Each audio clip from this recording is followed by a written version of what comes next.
what do you think people need to think about in terms of the sort of partnering models and team building in the Chinese context? It's such a difficult question. I know I'm punting on it, but Yeah, it's such sure. a difficult question.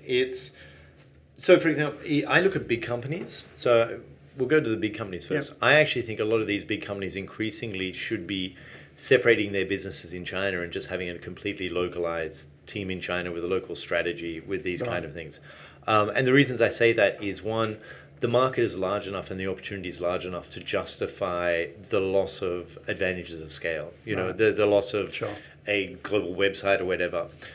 Secondly, the market moves so fast that you need people to be able to move quickly in the market. I think the big American companies that are too centralized and globalized actually just can't react fast enough. And you're seeing this increasingly. You're seeing companies like Kentucky Fried Chicken listing their Chinese company. Yeah. They'll keep an ownership stake, but they'll let them run by themselves. Right. So that's that first stage of doing it. If you're that big company and are starting to think about how you get structured, I think personally, an increasing amount of companies will start going, you know what?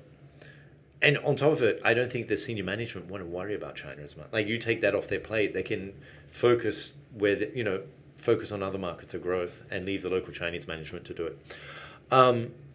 If you're looking at smaller companies that are going into there, just your hiring is so important. That one person who heads up your business, that one person who's there can make and break your business. It's a really fine line to work. You know, I've seen some companies just flourish because they've got someone very strong, and some companies go really badly because that person's not there. I think there's a couple of things to think about. One of the things I saw at Baozun, which I think is actually very Chinese, is they leave a lot more independence. Surprisingly, when you keep hearing about this top-down culture and you have to go with the boss and all the rest, a lot of the entrepreneurial companies leave a lot more independence to the people below. Or they put a lot of pressure on them. They put them to perform. They give them high targets. They give them a little bit more freedom as long as they're aligned with the top strategies. So Baozun, what you ended up seeing was, rather than departments working together, it was almost like separate companies within the large company. Yeah. But there's a key piece to this that most foreign companies don't get.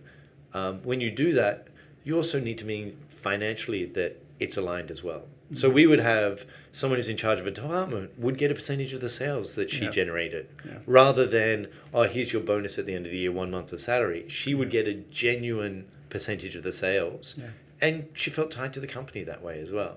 So I think you can give more freedom to your Chinese employees, knowing that they may operate in a way that's different to you, but you also need to make sure that financially they're aligned to your business, because otherwise there's so many other companies that are coming in if you've got someone good and trying to find them.